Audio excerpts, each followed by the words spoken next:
This is Time Signatures with Jim Ervin, a podcast and radio program presented by the Capital Area Blues Society in Lansing, Michigan. Driving up and down these Michigan roads, yeah. And now, here he is, your host, Jim Ervin. Baby, I'm home. Here we are, Bay City, Michigan. It is January 11th, 2026. We are at the home of one of my favorite aunts, Aunt Barb. And she didn't know I was going to do this, but you all know me. I love doing family history and had a great conversation with Uncle Leo and Aunt Peg several years ago. And, you know, time is of the essence, and it's important that we capture stories and preserve. Don't you agree? Yes, and I'm 79, not getting any younger. But, and Garrett's here. He's off camera, but Garrett's here. And so I just wanted to sit with you for a little while and talk to you about a little bit of family history. I want to go back to the days when you were just a little girl being raised. And I want you to be completely open and honest about what? I saw a lot of things when I was a little girl that I won't speak of. Okay. All right. Well, then talk about the things that you will. You know, being raised in the south end of Bay City, because you grew up half a block from where I was raised, right there at the corner of Marsac and 29th, right? 1000 Marsac. And that was when your dad was still in the picture. Yeah, but I don't remember him being there. Okay. How old were you when he left? 2. Okay, so you were pretty young. Yeah. I remember Mom tying me up to the clothesline, though, So you wouldn't run away? because I kept going across the street to visit the neighbors. Now, were the Webbs still living there? Were they living there at that time? Probably. Across 29th? Probably. That was probably who I was going to see all the time. Okay, because you had the Webbs and then you had the Loudies that lived next to them. I don't remember names. Okay, all right. You remember Mrs. Lambert by chance? Agnes Lambert? I remember Lambert. Okay. Roger, her son? Because mom grew up, well, across the street, The 903. names sound very familiar, Yeah. but I mean, my gosh, we're talking 77 years ago. Yeah, that's a long time ago. So what decent memories do you have of growing up in the home with all the kids? Because there was a lot of you. There was, what, 5 of you all together? There was 5. Yep. My sister, Sandra, the oldest, Mm-hmm. then Ed, then Jim, then Roy, and moi. Okay. And you, when you were growing up, do you remember any shenanigans that you guys used to do? Yeah, but not when I was 2. Well, I'm sure we can move forward a little bit. Oh, when we lived on Lynn Street.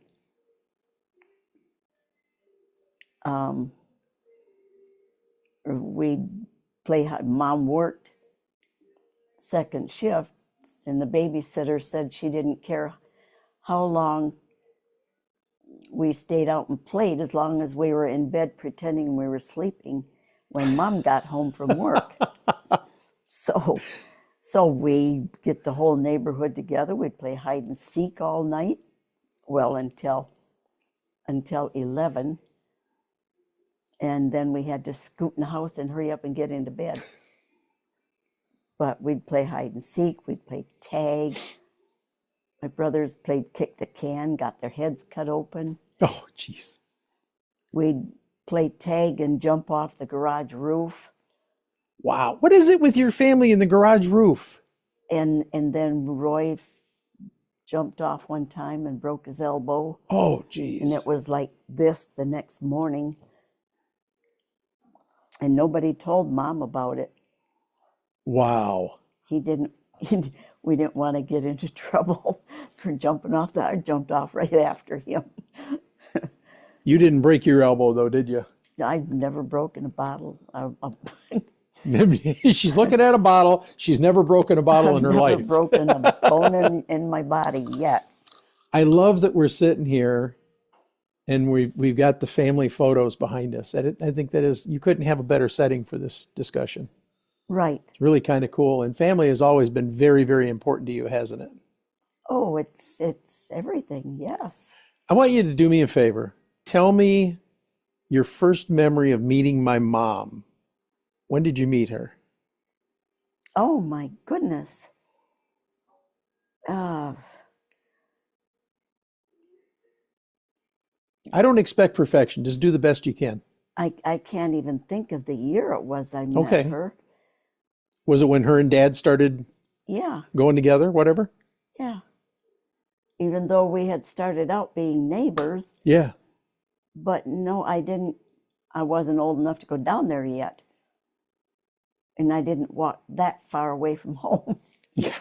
So Which is crazy because my mom lived literally half a, 2/3 of a block, maybe half a block from. half a block. Yeah.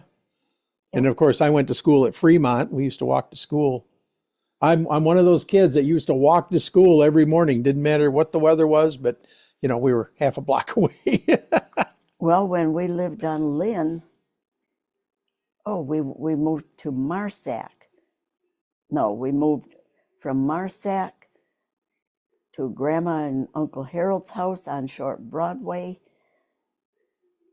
And then we moved to Woodside, and that was where I started school, kindergarten. Okay. Oh, wait a minute. Somewhere in there, we moved over to, before Woodside, we lived in the project. That was all government Okay. homes. Whereabouts do you remember where that was? Woodside, there was LaSalle. We lived on LaSalle and North Loop Court. Okay. I think North Loop Court was first. And that was when I had hepatitis. And then we moved to LaSalle.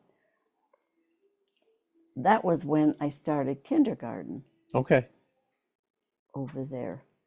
Then we moved to LaSalle, didn't live there very long, and then we moved to Woodside. Okay. And So you guys then- moved around quite a little bit when you were younger, hey? Yeah. Okay. And then that year I had polio. You had polio. Wow. I got it from Mom. No kidding. She had it. They didn't know I had it. And that was after the vaccine was available? So it was able to knock it out or what? That was right when the vaccine came out. Well, you're very fortunate. I didn't get it. The rest of the family got it because I had polio. Just in my feet. Really? So I was blessed Yeah. because I wasn't crippled. But I had the tendons that hook under to give you an arch, unhooked there, and I had an extra bone grow right here in my ankle. Wow. And it attached to that. So when I was 13, they had to cut that bone out of there and reattach the arch under my foot, under there where it So he just belonged. did some corrective surgery and that took care of it. Kind of, sort of, yeah. Okay. It's the first time I've ever heard you talk about that. I remember growing up next door when we were living on Marsac, the Mattice family, and Terry Mattice was the guy that did the shoe repair. Do you remember him? Over on Broadway in Fremont. He was there for years. And then he ended up coming home, but he had polio and he was really messed up. He walked, with leaning back, and he would kind of sway when he walked. I do remember him. See, there you Very, go. very much remember him. Yeah. I had to wear special shoes. They bought them at Laporte's. That Yeah. was the only place you could buy them. Was that Saginaw, Laporte's? No, that was Bay City, Okay. right next to the, Oh, right down by Kresge. Down a little ways from Kresge, right? yeah. Yeah. Okay. So did Terry do some work on shoes for you at one point? He had to, yes. Okay. I'll be damned. They had to have special shoes and special art sports until I was 13 and had my surgery. Wow. How cool is that? Now, do you remember, It I'm wasn't just going through a cool. bunch of old memories here. Do you remember Johnny's Golf over on Broadway? It would have been like across the street from, because Terry, if you got Fremont, you got Broadway, Terry was here, Johnny's Golf was over here before you get to Rexall. I don't remember. Johnny was one of the first guys I remember when I was a boy, because Dad used to go there to get gas. And y'all are going to think this is weird, especially the younger ones. Back in the day when you would pull up, you'd hear a little ding ding when you pull across the pipe, the hose. And Yep. I mean, this guy would come out the door. He was on it. He was washing the windows. He was fueling you up. He was checking the air in the tires. They used to do all of that. And Johnny was an older guy. And I remember Dad going over there when I was just a little boy. And of course, you had the city dairy just down the way. We used to get milk in the glass bottles. And then there was, With cream on the top. yeah, oh yeah. You remember Jim Gasta used to drive the milk truck? Yep. The Clinton Gasca Company? Yes, I do. Yeah. See, all this stuff, man, I'm not just digging memories for you, man. I'm pulling up memories for me too. But I want to go back. Did you meet Uncle Dan before Mom and Dad got together, or was it after? Oh, it was after. Okay. So when Mom and Dad got together, I didn't meet Dan until we moved over on State Street. oh, and is that when Grandpa Hank was involved? Yeah, that was when Mom and Papa got married. All right, we're going to get to that in a minute. I have so many fond memories of Grandpa Rulison. Yeah. I've got the boots that Jerry had to have because they were like Grandpa's. They were like Grandpa Rulison's boots, and he just had to have them. Wow. Okay. So that's putting some ideas together in my head, because now I'm understanding why you lived on State Street across the road and down a ways Yes. after you and Uncle Dan got together. So we'll get to that in a minute. But I want to, what do you remember? Because Mom and Dad got married because of me, because they were expecting me. And that was when they first got together. Mom said that they lived upstairs at the Beerums behind Grandpa and Grandma Shaw's. You remember the Okay. Beerums? Linda Beerum I and all do. them? Yeah. And what do you remember? Because you've said so many times that you've always considered my mom special to you. We just became sisters instantly, it seemed like. Yeah, it wasn't the normal marital sister-in-law type relationship, No. was it? No, not at all.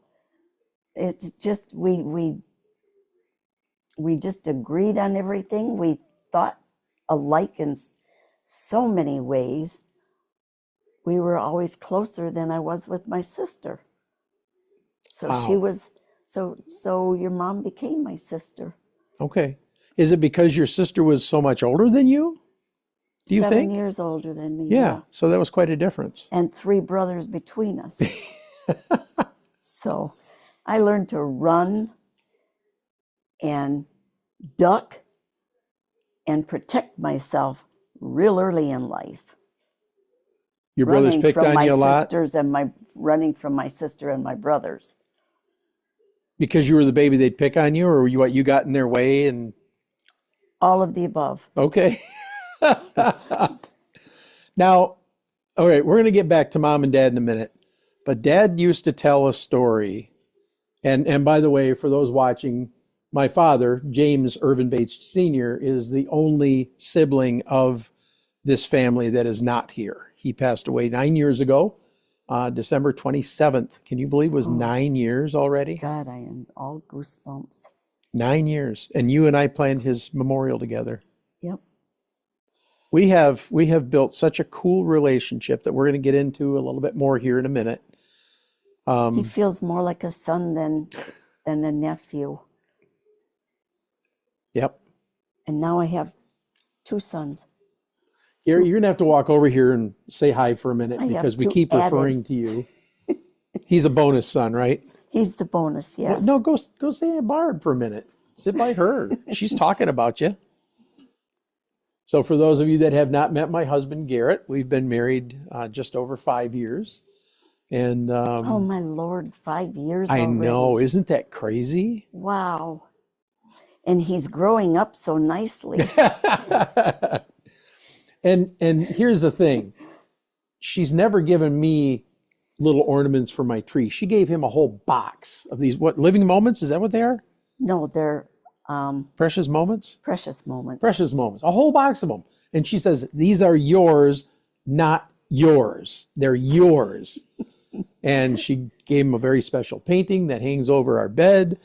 And yeah, I think she likes him. She tolerates me. No, She I loves love him. All right, get out of there.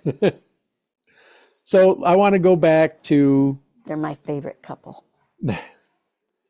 and I remember when we got together that one of the coolest things that you told me and him is that you hoped that he and I would develop and have the relationship that you and Uncle Dan had. Yes, And I think largely we really have, I think You so know. too. despite the fact there's 33 years between us, you know, and I get called a cradle robber all the time. No, that's worse than cradle robber. Hey, dirty he saw me too. That's dirty old man number 2. No, I won't claim that. My dad was dirty old man number 1. I don't think Grandpa would approve. I honestly don't. But that's all right. I don't care. He's been gone 24 years, almost 25.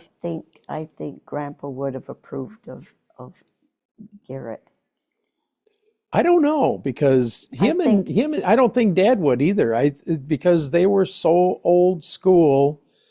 And I remember, and I know this is not a convenient truth to talk about, but they were both from an era where racism was normal. Okay? Segregation was normal. And my grandfather, your dad, and my father were very, very racist, and it was unfortunate. But I know that it was because of the period that they grew up in. It was more ignorance than... At the time, they both lived in Detroit, Yeah, oh yeah, and they had experience that we didn't have. right. Well, I remember Grandpa talking about the riots of '68 and how they burned the place down. It was just... Yeah. And he took me into certain parts of Detroit that are still blighted and burnt and boarded up, and they still haven't torn all that down. And I don't know. And that's where a lot of his came from. Yeah. Yeah. And my dad was very much the same. He picked that up from him and carried it forward, unfortunately. I'm thankful that I did not. I am thankful I did not. You broke a lot of... A lot. Yeah. Yeah, because we had alcoholism that went back 4 generations. And again, these are inconvenient truths. But Yes. for my And family... child abuse. Oh, yeah. The whole... I mean, we had it all. Yeah. And despite all of that, we turned out pretty damn good, didn't we? I think we did. I'm pretty proud of you. Well, I'm pretty proud of you too. So That's why you're one of my favorite aunts. But for the family members that are watching, especially my children, my grandchildren, maybe by now my great-grandchildren, because these memories are going to be preserved and hopefully out there for a very, very long time. And I have great grandchildren.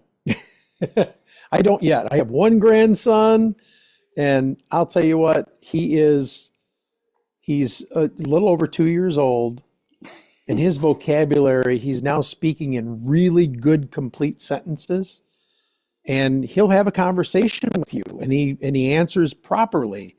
Yes. And it's such a cool experience to, I always thought my children were the greatest gifts in the world, and they really are.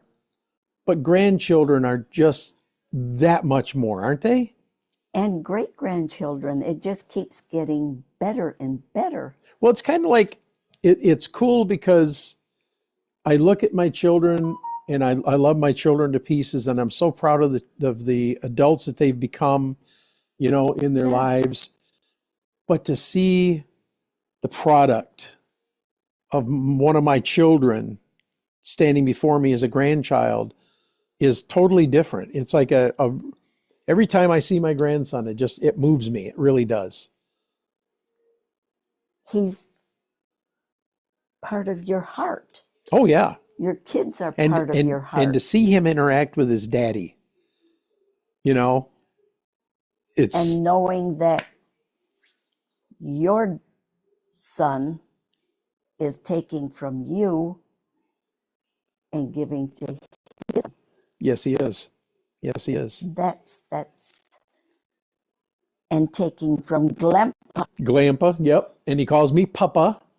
He hasn't, I don't think he's not gotten the Glampa down yet, has he? I think he's working on it. But he came up with Papa for me. And I told Josh, I said, don't change it. Just let it naturally, Exactly. organically. It's like my brother Dan came up with Mima and Beepa for Grandpa and Grandma Shaw. Yep. Now, I've heard Mima and Beepa in other parts of the country. Mama and Papa is another one. Gigi, which I see.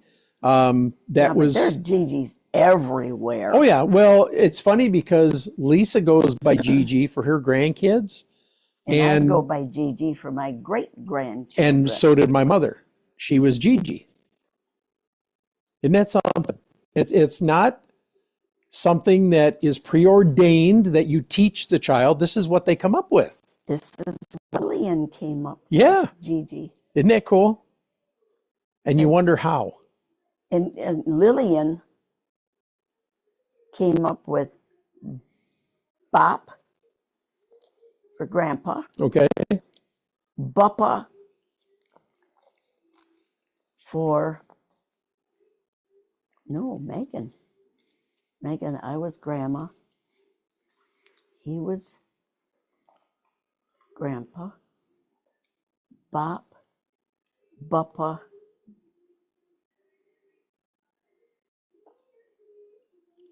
Gigi and Grandma. That's the two of us. How cool is that?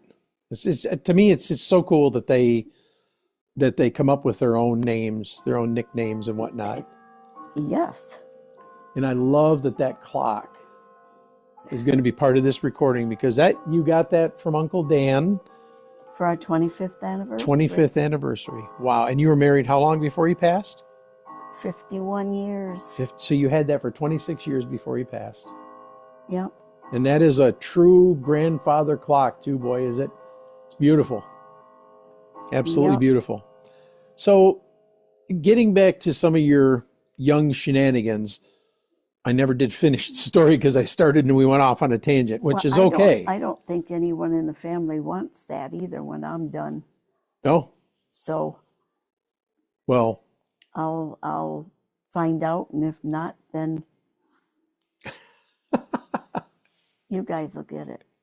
we would give it a good home. But I know. so Dad told a story, which he told stories. That was what he did. But Dad told a story that when you guys were young, you got a hold of some 22 caliber shells Really? and were smacking them with a brick. And one of them went off and barely missed him. Does that ring a bell with you at all? Mm-mm. Yeah, you said you were outside playing with these 22 shells and hit one with a brick, and it hit the primer and fired off. And I'm thinking that probably was over on Marsac. okay. Because that was before, that had to be one of the other boys, probably Ed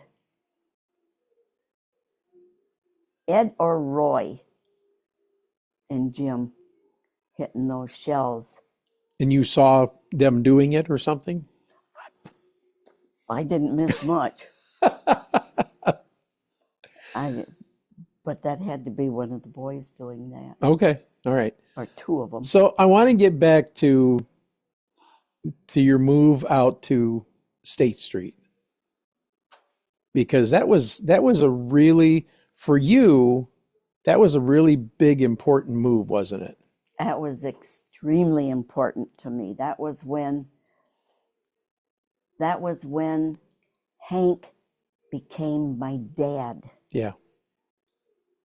Yeah, because you had been largely not tied to a father figure for a lot of years, correct?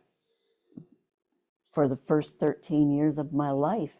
Yeah. The only time I saw my father was when he was hauled into Bay City by the law for non-child support. Wow.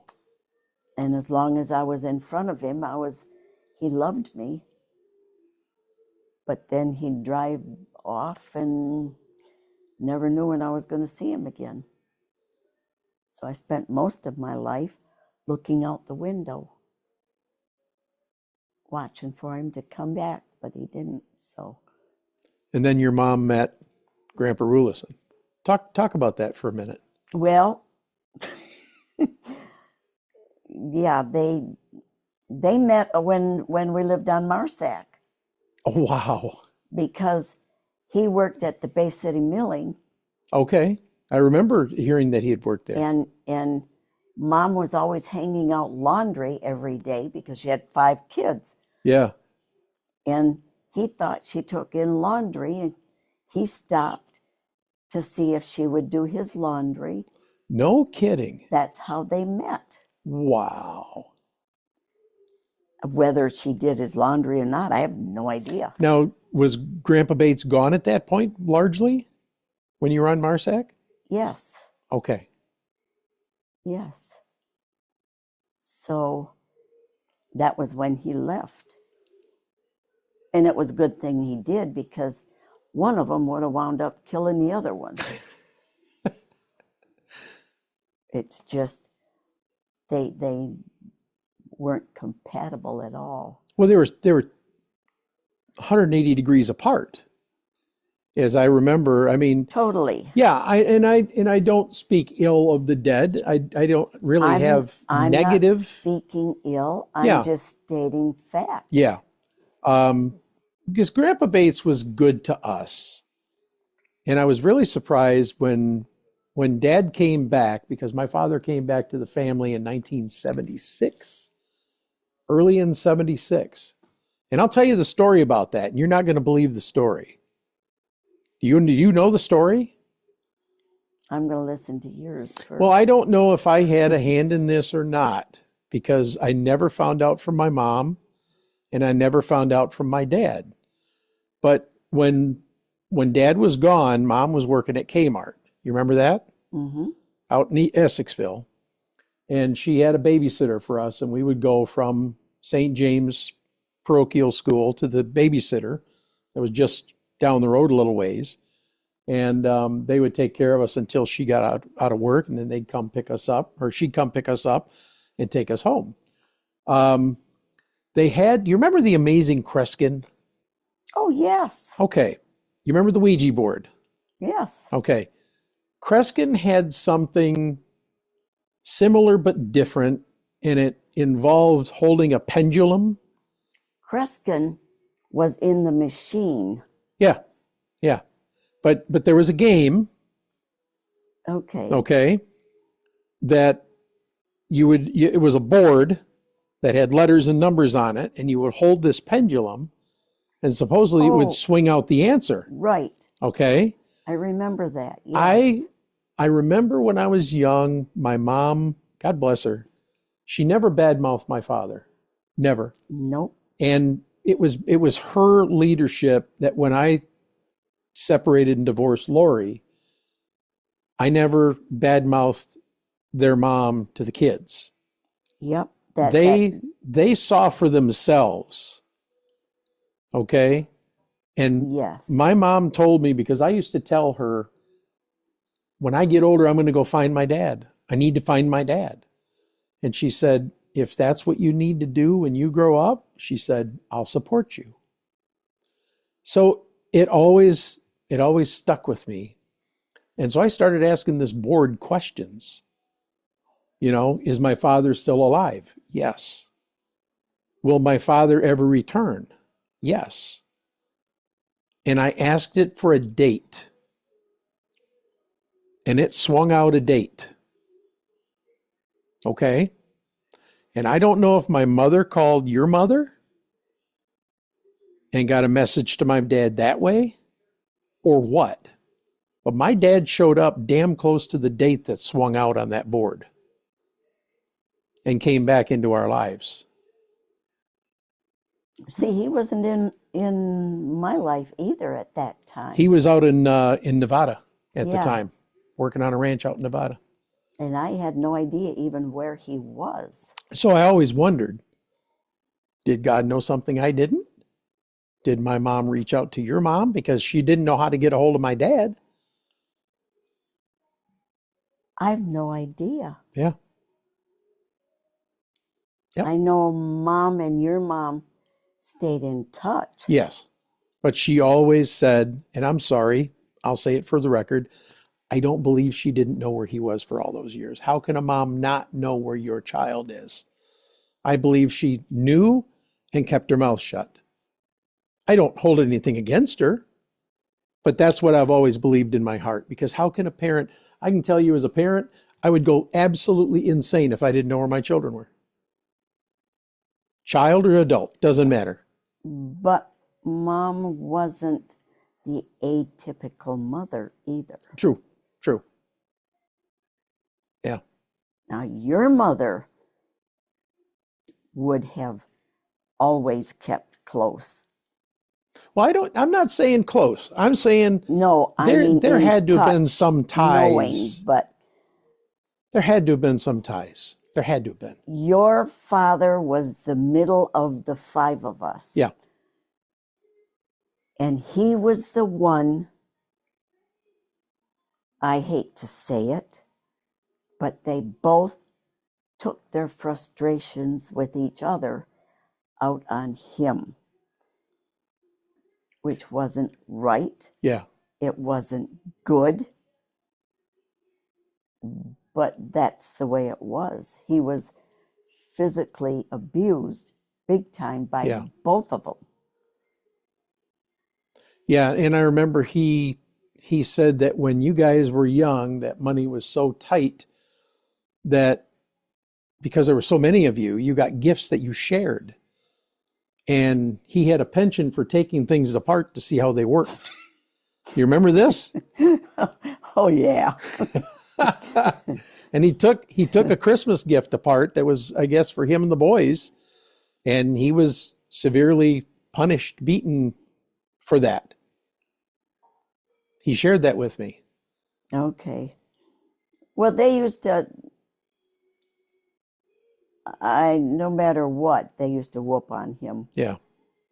And it wasn't a good whooping. And he tried going down that road with me one time in front of you, didn't he? Yes, he did. And Go ahead. He did not get away with it. And what'd you tell him? I told him, I says, you ever touch him again, and I will turn you into the police. After you beat his ass. After I beat his ass. Because I was just, at that time was what, 2.5? I was just a little guy. No, you were older than that. Couldn't have been too much older. He left when I was 5. He sent you out to the car. He sent you out to the car. Well, I can tell you. And I went back out there and got you. I can tell you physically, there was not any harsher abuse, other than the fact they loved him, and my mom used to love to use the paddle, the Board of Education. The mental abuse, I know with us, with the 5 of us, was worse than the physical abuse. Yeah. Well, and honestly, I think there's a large part of me that's thankful that he left not once but twice, because I Yes. missed a lot of that. Yes. And like you said, I broke so many of those chains: alcoholism, you broke the pattern. physical abuse, other abuse that is prevalent within the family. And again, these are inconvenient truths, but in the interest of family that's going to see this is not going to be for general consumption. This is going to be a family video. Right. That it's important that the stories be told with honesty. And there was a lot of abuse, that transferred down the line. But I'm so thankful that a lot of that stopped. I'd like to know where that army belt is that Mom had, that we used to take, the 5 of us used to take turns hiding it. Because she would lace us from the back of our knees. Oh, wow. Practically up to our necks. And leave welts. The original paddle. But I would like to know where that belt is. That original paddle that my dad made. And I think it was pine. Okay. And it didn't have holes drilled in it or anything like that. But I can remember reading on the side, it said James Irvin Bates Jr. And on the other side, it said Lisa Elizabeth Bates. And when Dan was born, his name was across the top. Well, when I grew up and moved on, I always wanted to have the paddle. If for nothing else, just to hang on the wall somewhere, to have a conversation piece. Somehow, some way, Dan denies it. Okay, and I know you're watching. I know you deny it, but it disappeared. And I happen to think that he might have just said no more of this and cut it up and it disappeared, or threw it in the trash or something. But we used to hide it too. I mean, that's why I was laughing when you talked about the belt. It's like, yeah, Well, when we'd hide the belt, she would get angrier. Oh boy! And make us go out back and pick up our own switch. Oh, and it had to be a green one off the tree, because it didn't want to break one with one whack. She wanted to whoop us good. My ex's mother used to do that too, make them cut their own switch. And then she said, and make it a strong one, because if you pick up a little one, I'm going to have to go out and pick out the switch, and you don't want me to. I'm so glad I didn't know her at that point. I missed all of that, and I'm thankful, because she was just Grandma Rulison when I grew up. Yep. Okay, so let's get back to living on State Street. Did Grandpa Rulison own the house at that time when they got married? No, there was no house. Oh, really? So did he build the house? He lived in a trailer. On the property? On the property. Wow. He hand dug the basement. Wow. Him and Mom. And he laid every single brick in that basement. Oh my goodness. Put the cement on there, tap, tap, tap, with a level. Every single brick. Did you watch him do some of this? I watched him do all of it. Did you really? How old were you at the time? I was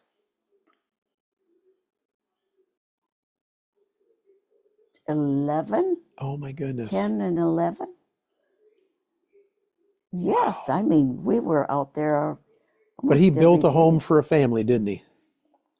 We lived in the basement when they first got married. Okay.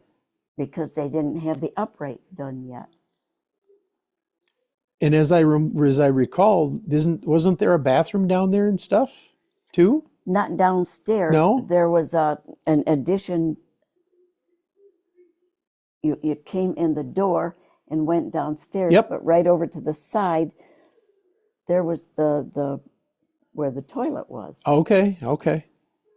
And And then, was there a kitchen type setting down there too? oh, there was a kitchen. Yeah. There was See, I vaguely remember the house. 3 bedrooms. Wow. There was a hallway. Let's see, This was a nice basement. that was, Concrete. that led into the kitchen when Yeah. you came downstairs, and then there was the boys' bedroom, and then there was Mom and Pop's bedroom, and then there was mine and Sandy Lee's bedroom, Okay. and then there was the living room, and then there was the bathroom without the toilet. It had the bathtub in there and the sink, but the toilet was upstairs. Okay. And I remember, now I've got these toys at my house, but I remember going over to Grandpa and Grandma Rulison's, and they always had when they had Lincoln Logs, and they had those little pieces, those little game things that, who did you say made those? Mom and Aunt Marion. Mom and made Aunt those Marion. At Gladden Enterprises. And I've still got them. She gave me the toys that I used to play with and what I want to do, and I need to do soon because Preston is getting to that age where I think he would enjoy clinking those together and playing with them. Yes.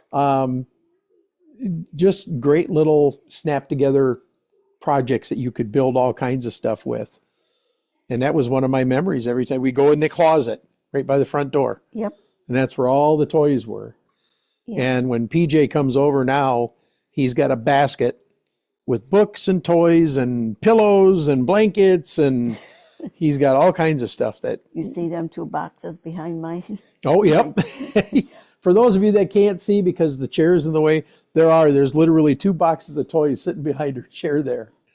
That are So, they were Megan's, and now they're the great grandchildren's. yep. I want to send them home with them, Yeah. but they would get lost because they have so much. Yeah. Yep. All right. So I want to turn the page a little bit here. We're going to move forward because you moved out on State Street when you were 11. No, when I was 13. Oh, I thought you said you were 11 when they got together. No, when they got married, I was just before I turned 13. Okay. Okay. But So, they were together. They just weren't together. oh, gotcha. Gotcha. We okay. were living on Lynn Street at that time, Okay. and he would come over all the time. Okay.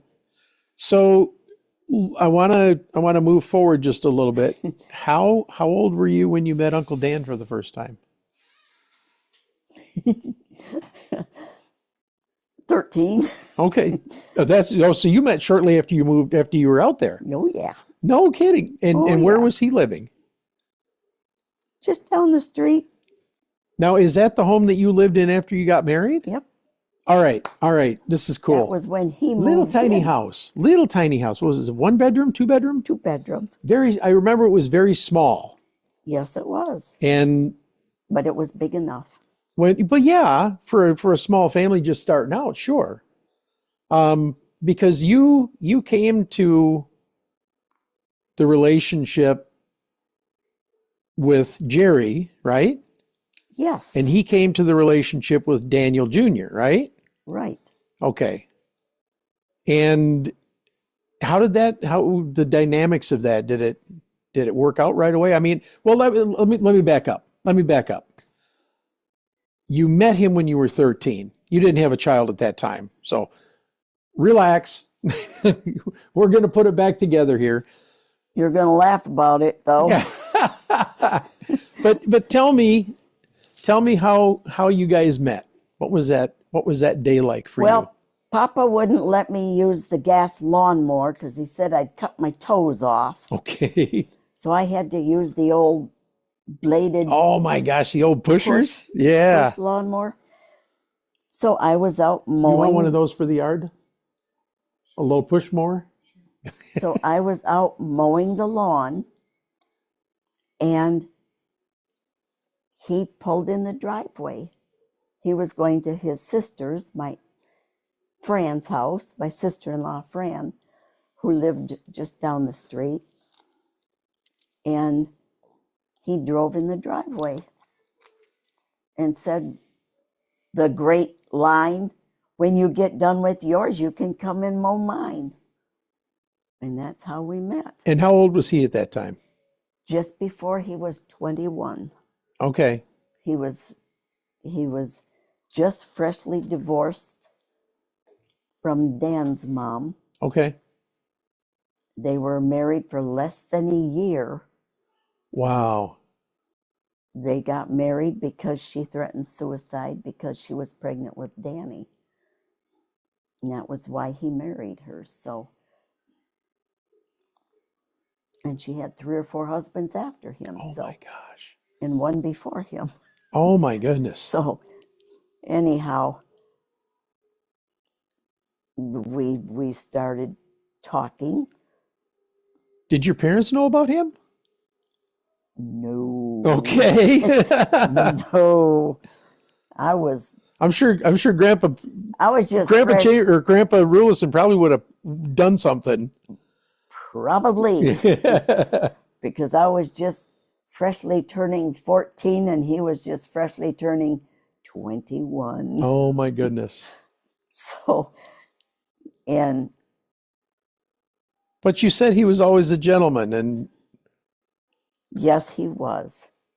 Yes, he was. He was never out of line. But he was a kisser. What? were you smooching him at 14? I was smooching him at 14. But, and Grandpa and Grandma didn't know about it. Okay. All right. And you got it for those that I had the front bedroom right off the porch. okay. So you'd sneak out? I did. Oh my goodness. See, that's where you get it, Amanda. Right there. That's where you get it. Because she used to sneak out too. All right, girl. All right. So you're 14. You meet him for the first time. And for those that have not seen Uncle Dan, he was kind of like James Dean looking type of guy, right? Oh, yeah. Dark hair, always had the coif Between going. James Dean and Elvis. Yeah, had the coif going in his hair, and Yep. he always looked good, always dressed to the nines. Yeah, the wedding picture's hanging up there. And it's Always funny. had his tight blue jeans on. Sexy tight blue jeans. Tight blue jeans were a thing back then? Oh, yeah. See, I thought that was a product of the 80s. No, Okay. no. So, okay. You meet at 14, 13. or just before you were 14. I'm sorry. At what point did you get serious with him? He always wanted me to call him. And back then, girls didn't call guys. So I didn't call him. And then he wouldn't, because he was bashful. With me, anyhow. Not with some of the other neighbors. But anyhow, I wouldn't call him. So I moved on and went steady with a couple guys. And then my mother had to have, and at that time, Papa and I didn't get along very well. You were in your teens, of course. I was a typical Yep. pain in the butt teenage girl. Full of estrogen and yeah. And he was my dad. He patted me on the head when I deserved it and booted me in the butt when I deserved it. But he always did so with love, didn't he? Yes. Did you ever see him angry? No. I've never seen him angry either. No. I'm just sitting here thinking about that. Grandpa Rulison was just, he was He used to the get gentlest frustrated soul. with Jerry. Yeah. because every time Jerry would come down to their house, he would screw up the television. And Grandpa would get a little perturbed over that. And I'm sorry for my family members that are watching. Jerry and I were 18 months apart. Exactly. And so I had a very special buddy growing up. Yep. And we're going to talk more about him in a minute. Matter of fact, his picture hangs right in between us next to the wedding picture. Right there. Yep. And then there's Brian. That was his last school picture that was Yep. taken Just a few months before he passed. Yeah. Yep. Yep. So you get married. How old are you? You have Jerry. You end up reconnecting with Uncle Dan. I married Jerry's dad because Mom, Oh, you did? I didn't realize that. Okay. my mother was in the hospital, had a kidney removed, and was in extremely dangerous condition. Okay. And they didn't think she was going to make it. Wow. And she lived all those years after that. And I was afraid of losing her. Yeah. And at that time, I was going with a guy named Dale, who had an older brother named Presley. Okay. I knew him for a week. One lousy, stupid week. And? And we eloped. Oh, boy. Should have told me something. I had black nylons, black dress, black that day. And we went and got married at the courthouse. Oh, my goodness. Didn't tell anybody until, and Mom didn't know it until she got out of the hospital. She was devastated. I'm sure. So we had to do another wedding and had to get married through the Nazarene church, because that's the one Mom belonged to at the time. You were raised Nazarene, weren't you? I was raised Baptist.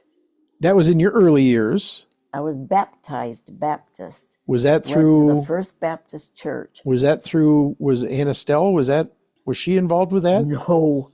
Okay. Well, I'm trying to think of who it was. Who was your family member that got you tied in with the Baptist church originally? Because I seem to remember Dad talking about.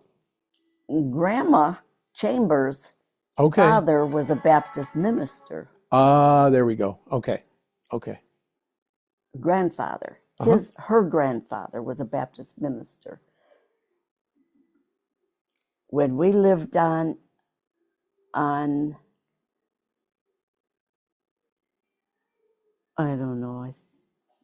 So anyhow, we started going to the Baptist church. Okay. And, All right. Well, and I was I mean, baptized in 1956. Sandra and I. okay. Sandra, Roy, and I were baptized at the First Baptist Church. And then we moved to Lynn Street, and then I started walking to the Presbyterian church. Nobody even knew I was gone. Oh, wow. I'd You just get take up, off and. I'd get up, get a dress on, get washed up, get a dress on, and walk to church, and nobody knew I was gone. And then we went to the Nazarene church. Aunt Estelle and Uncle Ray bought the little restaurant right by the Starlight Drive-In. Really? I didn't know he owned a restaurant out there. And then they turned it into a Pentecostal Holy Rollers and Estelle's church. Okay. She was spooky. that church was spooky. So, all right, let's return to the story. Aunt Estelle was the pastor Yeah. Oh, yeah, I remember. of the Holy Rollers. I remember. I remember when she was ministering and... One time, Dad brought Patty, who was born when I was 9, Okay. That's my other favorite aunt, by the way. brought her and took me and her to Aunt Estelle's church. Oh, boy. They're hollering and a bellering and hooting and a hollering, and Patty got so scared, and I just wrapped my arms around her, and we went and hid under one of the tables in the back. I Wow. was protecting her because she was terrified. Yeah, for somebody that isn't used to a And I was a Pentecostal little on the service. scared side myself, but Yeah. I had to be the big sister, so Yep. All right, so you run off and you get eloped with Jerry's dad. I eloped, yes. Dumbest thing I ever did in the world, but I got Jerry out of it. Yep, which was one of the greatest things you ever had in your life. But I didn't know. He inherited from his father's side of the family the aneurysms that took him. His grandfather on his father's side died from the aneurysms, Wow. Same way. and at least 2 or 3 of his uncles Really? died the same way. Wow. The one that I was going with, Dale, died, oh, how many years after Jerry did, the same way? No kidding. Yep. Wow. The aneurysms all burst and they were gone. Yeah. Yep. So And Jerry was 13? he was 13. 13, Yep. 18 months younger than me. Yep. And that anniversary's coming up in a few weeks too. And I haven't missed one yet. Me neither. I always call you and talk to you. Yes, you do. You're the only one. Yep. Wrote a poem that she still has in her purse that I gave her back in 1990. Is that when I gave it to you? I think it was before that.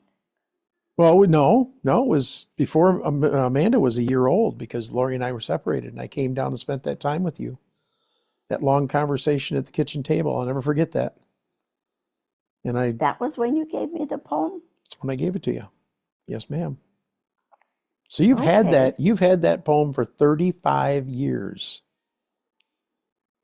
It's still in my purse. And she showed it to me just a couple of years ago, and it's still, now it's dog-eared, it's fallen apart. Aren't we all?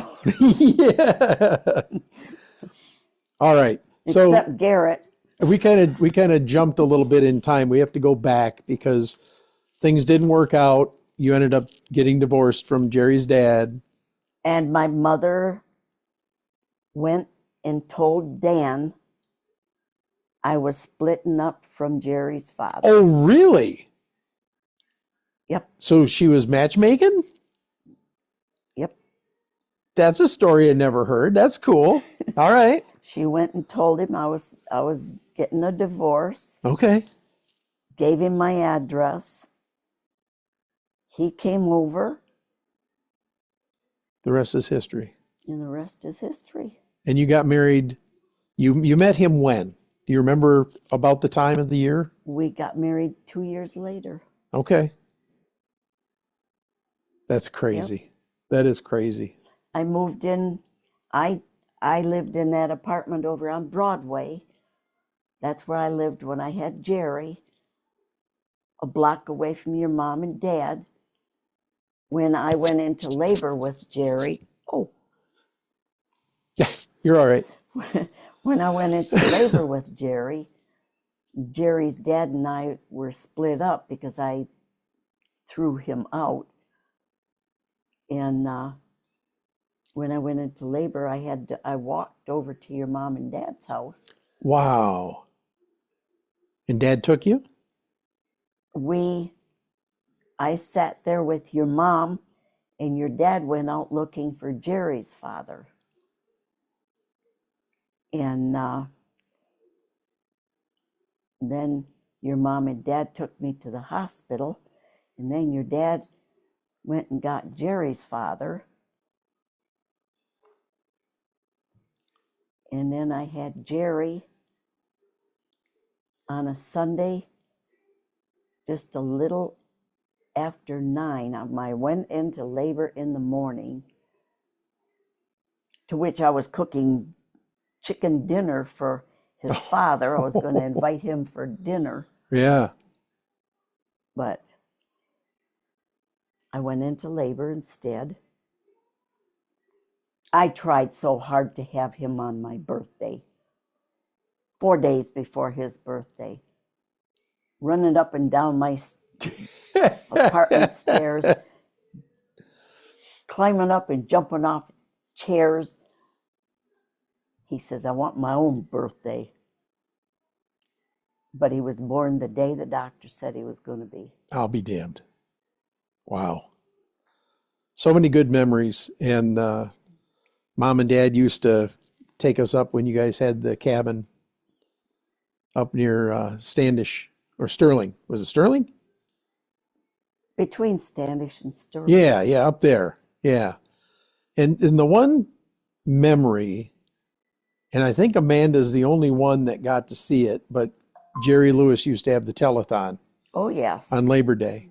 We used to watch that every That was year a big deal to you guys, wasn't it? Yes, it was. Start to finish. Yep. Was always on. Yep. And we went up one year for Labor Day and went to the cabin. I and remember that. Yep, they had the telethon on. Jerry and I, and matter of fact, the BB gun that I now have, that is going to be Preston's. It doesn't fire anymore, but it's got so many cool memories. And Jerry carved his name in it. Yep. And when I had it cleaned up, we left the name intact. That was the only piece that we did not do anything with. But I had the barrel repainted because it was all rusty, and it had been in the attic for years. Well, from the time he passed until you gave it to me, it had been largely put away. But we went down to the little pond across the road from the cabin and went shooting frogs. That was our deal back then. They used to kill the frogs. There were the big frogs. Big frogs. Cut their legs off, and I would fry them for them. I wouldn't eat them, but I'd fry them for them. Hey, frog legs, man. Tastes like chicken. So they say. Ooh. Yep. And we ended up moving down to El Paso, Texas in the fall of '79. We actually were going to go, I think, to San Antonio originally. And we ended up, who was down there? Was it Aunt Sandy? Wait, there's family in San Antonio. Sandra, Cindy, and Kevin. Okay. Back then? Kevin had just gotten out of the service. And that's another State Street story too, by the way. Because Aunt Sandy, I'm going to interrupt you for 1 minute, because Aunt Sandy would bring the kids and go over to Grandpa and Grandma Rulison's, and right next door, and I've got a cousin who's just, oh gosh, how much older than me is Cindy? I think all three of the kids are a little bit older than me, aren't they? Bobby, Cindy, and Susie? Yeah. Okay. Yeah, they were a little bit older than me. But anyway, long story short, they go to visit with Grandpa and Grandma Rulison, and the Jeans lived next door. And there was Grandpa and Grandma Rulison's house, there was an empty field, and then there was the Jeans' house. And they used to go out and ride go-karts around, or not go-karts, mini bikes and stuff around in the yard when I was a kid. And Cindy went over there and fell in love with Kevin, and they ended up getting married. And they're still married. It's to this all day. these, and they've got to have 50 years or close to it. They gotta. And Kevin just had some strokes. Oh, did he really? Okay. Yeah, he's not doing really well. Okay. And then we lost Susie a couple of years back. She She had cystic fibrosis, and she Yep. was one of the longest living CF patients on record. And they said every day that she lived, she set a new bar. Yep. Until she passed away. There's very few people with CF that was born in that period that are still alive. She was one of the oldest. Yep. Deep, dark red hair, and that's where it comes in the family, by the way. From Grandma Bates. Grandma Bates, and then on my dad or on my mom's side, my grandpa Shaw had reddish hair. I was the only one of 5 that didn't have a redheaded daughter. And I had no daughter anyhow at all, but a redheaded one yet. Yep. But Megan was born a strawberry blonde. So there it is. So, Got the red hair. Just skipped a generation, that's all. yeah, So you and Uncle Dan were married 52 years, you said? 51. 51. And he passed on September 30th, 2020, was it? 2020, yeah. 2020. So he's been gone 5 years. And ironically, 25 years before that, my grandfather, my mom's father, passed on that same day. And Oh, I remember. Two with special- Grandpa and Grandma. two Wow. special people, I'll tell you what. Yeah, my grandmother, of course, decorated cakes at Vaughn's Bakery over on the west side for years. I decorated cakes. I did cake decorating. Yep. Oh, I remember. And I made my own Mickey Mouse pattern. And she asked me if she could take my pattern and take it to the bakery, and they baked my pattern at the bakery No kidding. and sold them. Look at you. Yep. Yeah, and she was taught by a chef. His name was Henri down in Detroit. I remember her telling me about this. And that's where she learned to do cake decorating. And it's amazing today. I just taught myself. You've got all these fondants and all this other stuff. She had what they called a nail, which I'm sure you used too, to do the Yes. roses. Yes. And she would do a little for the center and then wrap it and turn it and wrap it and turn it and wrap it. Right. And it was such an art form that these looked like roses. They legitimately looked like roses, Yes. but they were done with frosting. And I remember, oh my God, the red frosting tasted so horrid. Oh, it was so bitter. One time I had an order to make a cake of a nun. Oh, wow. You thought that red frosting was horrible. You should have tasted that black Oh, I've had frosting. black frosting too. That was another one. Yeah. Ew. Yeah. Just really bitter flavor. But, it's such a cool opportunity to sit here and talk to you a little bit about family history. And, we don't need to dig into the events that led to Jerry passing. Suffice it to say, it was a very difficult time. I lost a little over a year. I couldn't tell you what happened that year, other than watching for his school bus and waiting for him to get off it. Wow. And he and I were so close. We were buddies before we moved to Texas.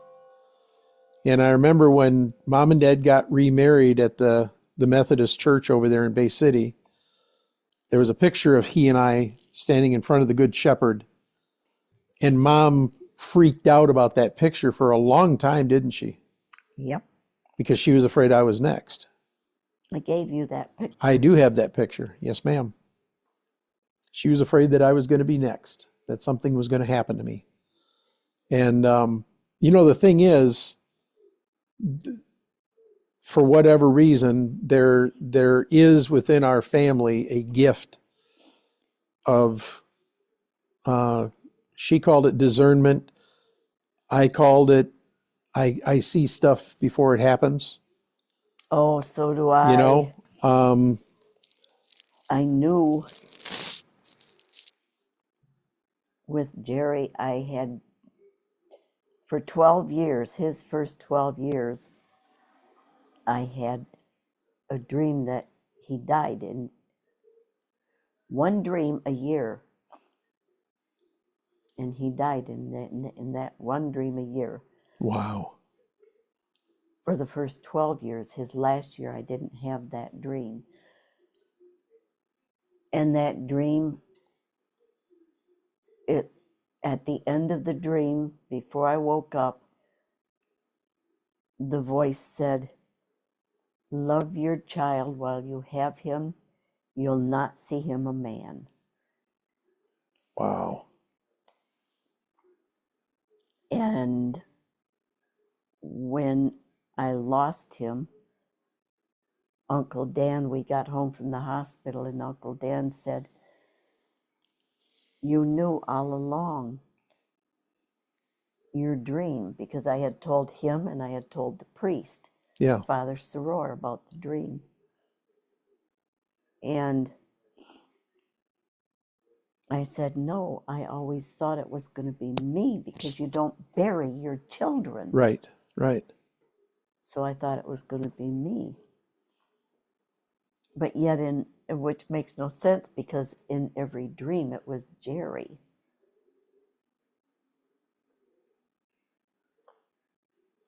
So Yeah.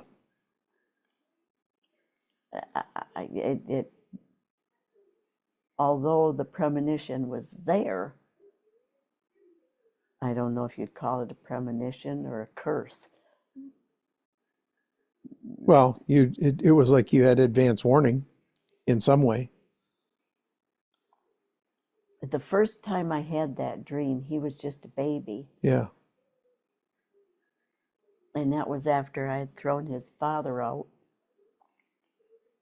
I had that dream, and for weeks I would sleep in on his bedroom floor.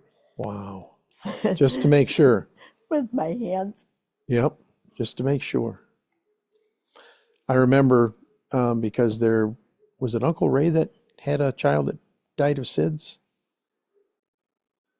Roy. Uncle Roy. I'm sorry. Yeah. And I remember. 4 out of the 5 of us have lost a child. Yeah. And I remember the first 8, 9 months when Amanda was born. Well, actually, all 3 of my children, I'd go in and put my finger down by their nose just to know that they were breathing. And then I could go to bed, and I would do it, and I'd get up in the morning and I'd check them. You know? With Brian, he slept in a bassinet in our room. Mm-hmm.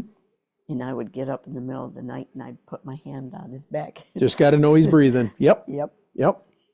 It's But so anyway, but there's lots of good in the family, lots of fun, lots of love, especially with your 51 years with Uncle Dan. And Brian, what a character. He kind of took over where Jerry left off, because Jerry was always kind of goofy when I hung out with him. Dan Jr. was a sportsman. Okay. 100% sports. Yep. Brian was my bookworm. Jerry was right down the middle. A little bit of sports, a little bit of books. Yes. Yep. He learned how to, he took sign language so he could communicate with our next door neighbor, Alan. Oh, wow. Who was deaf. And how old was Alan? He was in his 20s. Okay. Wait a minute. No, he was in his 30s because Okay. Alan is a year younger than I am. But he befriended Jerry. They played chess together. He and I never did that. We never played chess. I'll be damned. I didn't even know he knew how to play chess. Wow. He was in a chess tournament at school. Your son? Jerry. Wow. And he said he did pretty good in that tournament. That was how I learned he knew how to play chess. I'll be darned. And then him and Alan would play chess back and forth. But he wanted to be able to talk to Alan in his Communicate, language. sure. So he came home from school and he's doing this finger thing. I said, "What you doing?" He says, "I'm taking sign language so I can talk to Alan in his talk. And he can understand what I'm saying." He wasn't the normal 13-year-old. Oh, no, He wasn't. not at all. If anything happened, you know whose fault it was. And if I would have known what a short amount of time I was going to have with him, I would have carried him around on a pillow instead of allowing him to be the little shit he was. So I'm very happy I didn't know. But we had a neighbor boy on State Street that lived a house away from us, lived at the other house of the Jean's house. And he had leukemia. Oh, wow.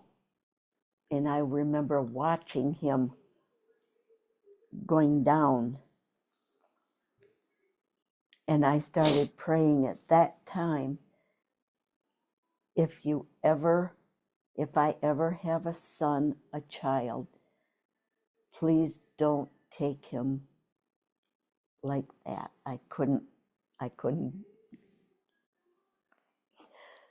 See, I can't pet your cat because I'm allergic. Oh, there you go. That's all I said, it's allergic. So when Jerry was taken the way he was, I mean, it was boom. Yeah. I thanked. Despite everything. Yeah. So.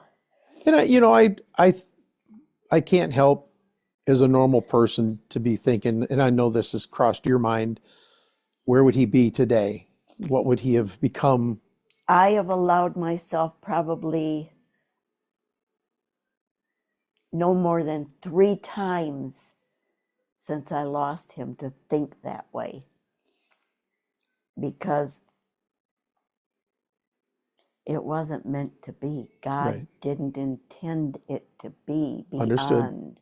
Understood. And I've had to accept Yep. for what it is, not what it could have been, Right. because it wasn't meant to be.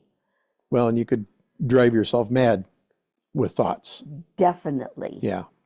And it But I hurts think too about him. much to think about it. But I think about him, and that's one of the reasons why you and I talk about Jerry. I do it on purpose. Yep. Because Jerry lived. Jerry had a life, as long or as short as it was. He was a part of your life. He was important. He was a part of my life. He was important. Yeah. And so that's why every January, the last week of the month, because he passed on the 31st, I make a phone call and I talk to you and let you know I've been thinking of you. And we talk about Jerry a little bit. And, it's nice because occasionally you'll allow yourself to tell a story and let it, and smile, People used to apologize for bringing up his name, mentioning And that's his why I name. don't, because And he lived. I told them, don't, because he spent time with you that I wasn't there. Right. So you have memories that I don't have, and I would love to hear them. I said, and don't treat me like he didn't exist. Right. I said, for 13 years, he was a very major part of my life. Yep. Before we moved to Texas, and I don't know if I think I told you this story. He came over and spent a weekend with us before we moved. Yep. And back in the day, and I don't want to hear nothing from my kids, nothing. I used to love watching the Muppet Show. So much so that I own the Muppet Show on DVD. Okay. And that particular Back in the day. that particular weekend, because it was, I believe, Friday night that the Muppet Show would come on, I had a little black and white TV up in my room. And we watched the Muppet Show and Zero Mostel was on. And I don't know how I remember that, but that was what was on TV. And at that time, and I wish I still had the cassettes. We were recording. I remember recording part of the Muppet Show on the cassette. And do you remember how he used to go, "Shallow"? Yep. And he did that. And I get goosebumps talking about it. I do too. But it's like, we had some goofy stuff that we recorded, tooting on tape and stuff like that. But it was a cool weekend. But Jerry and I were buddies. I mean, from the time we were little. What one didn't think of, the other one did. And then there was a time we were playing with a hose and I cracked him in the head with it. Remember that? Yep. Oh, that was when you were living on State. But yeah, we were buddies, man. We were close enough in age that we were buddies. And when we got together, we were happy to be together. It was fun.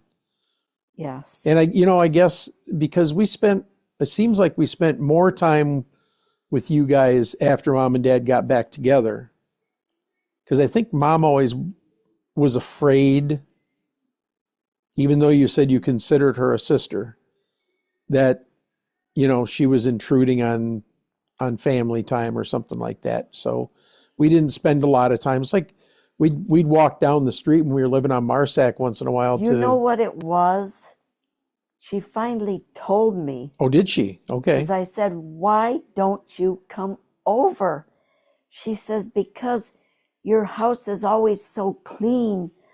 I don't want the kids to get it dirty." I said, "Oh my God." I said, "I've got 3 kids. It's cleanable." My house was never childproof. Yeah. But it was always nice. It always was nice. To this day, it's not childproof. Yep. And it's not the cleanest place in the world, but clean enough to be healthy and dirty enough to be happy. There you go. We could sit here and talk for hours. We've already spent well over an hour already. You realize that? Wow. Yeah. I think we're probably close to an hour and a half. Wow. Yeah. But this is why I wanted to do this, because this is my way of helping to preserve memories. And I want my children to be able to share in some of these memories too, because my children love you. They all love your kids. Well, and they hold you in the same regard that I do. You are their favorite great aunt. That feels good to hear. Yep. Especially Michelle. Oh my God. You remember when we came up, I don't know if you remember this, but the time we came up and recorded with Uncle Leo and Aunt Peg, we went up to see Grandma Fales at the home, because she was, at the time she was up there. She was up at Huron Woods. And then we stopped to see you at the community center, because you were doing some kind of an art show over there. That was and I had Michelle with me. You remember that? It was a bazaar. Yeah. I was in a bazaar. And Brian, matter of fact, Brian was there that day too. He showed up in his little blue car. Yep. Yep. I think it was right after he got the little blue car. Probably. So. He still got that little blue car. Oh, I'm sure. But it's not running now. He's got to work on it. Oh, you're going to have to get it fixed. It's going to cost quite a few bucks. He's an engineer. He's got the money. And he's single. He's got the money. Well, when he's not buying guns. Yes. Yeah. So Aunt Barb buys a gun because she decides she wants to take it up and start carrying, right? You had it how long? Well, I had Uncle Dan's gun. Yeah. And then I gave it to Brian. And then you went and bought your own gun. And I went and bought my own, and I was going to take the gun safety Yep. and get my concealed weapons license. Yep. And I bought a safe, and I had the gun in the safe and the bullets in the box in the safe. And I figured if anyone broke in, by the time I'd get my keys out of my purse and open the safe and get the gun out and get the clip in it, I'd already be dead. So I gave him that gun too. So, Oh, well, I want to thank you for your time. I'll protect myself the old-fashioned way. That's right. Kick 'em right in the. Right now. There I have a very powerful knee. you go. Well, thank you for your time, Aunt Barb. I appreciate it. This is another one of those great episodes that I can save and preserve for the family, and Yeah, got some great stories, didn't we? they'll get a kick out of it. Yeah. Well, I look at it this way. I hope you're here for a long time to come, but reality tells me otherwise, and I know that you're. I'm ready when he is. Yeah. It just. But I know you miss Uncle Dan. I miss him, and I miss Brian. I mean Jerry. Jerry. Yep. And my baby. Yep. I miscarried my first child. See, and Mom and Dad miscarried too. And Between Sandy miscarried. Between me and Lisa. Okay. Yep. Joyce Elaine, I think, was the name that they were going to choose. If my first one would have been a little girl, it was going to be a Kimberly Ann. Okay. Which I'm sorry I didn't pick out a name with Grace for Grandma Bates. Grandma Grace. So. What do you remember about Grandma Bates? I got to ask you. I remember Grandpa Fred and Grandma Grace. And they're both buried here in Bay City. They are, yes. Yep. I remember the house. I could describe it down to the last board. Wow. And where was that located? Over on Adams. Okay. It was a skinny little house. If you stuck your head out the window, your head was in the neighbor's house. Oh, wow.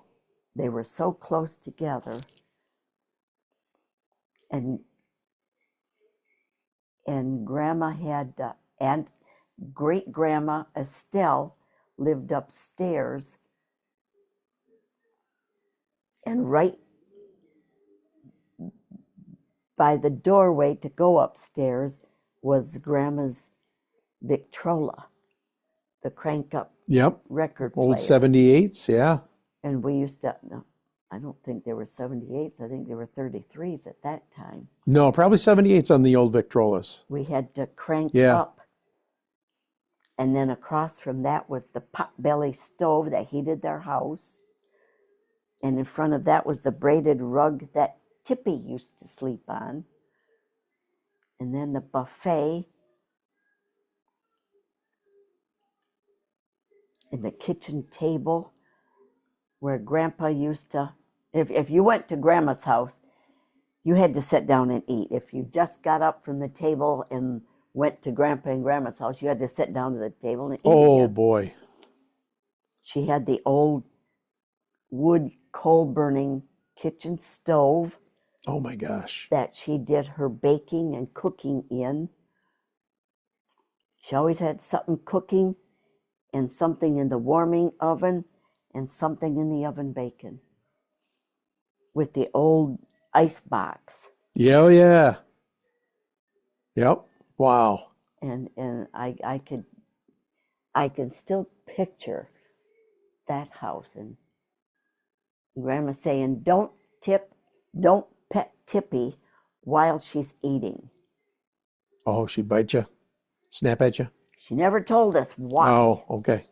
Never told me why. One time I pet Tippy when she was eating and she nipped at me. And I went crying to Grandma. I said, Tippy bit me. She says, I told you not to pet Tippy while she's eating. And went right back to her cooking. Back then, you listened to grandparents. They didn't have to tell you why. You just had to do it. Do as I say, not as I do. You'll find out why if you don't. Yep. And no sympathy, let me tell you. All right, we're going to go ahead and wrap up. Thank you very much for your time.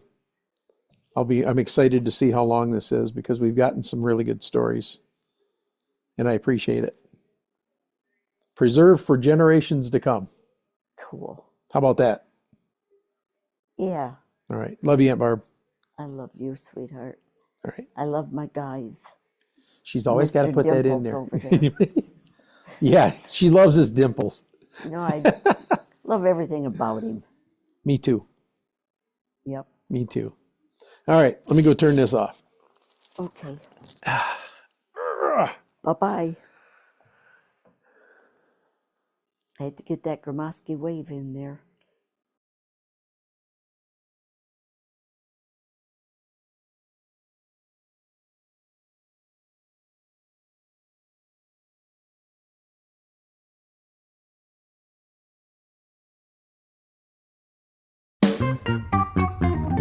This has been Time Signatures with Jim Irvin, presented by the Capital Area Blues Society in Lansing, Michigan. For more information on cabs, visit capitalareablues.org. You can find this episode and past episodes at lccconnect.org. The Time Signatures theme song, Michigan Roads, is used by permission and was written by Root Doctor, featuring Freddie Cunningham. You know I'm trying, baby, driving up and down these Michigan roads, yeah. Until next time, keep on keeping the blues alive. Baby, I'm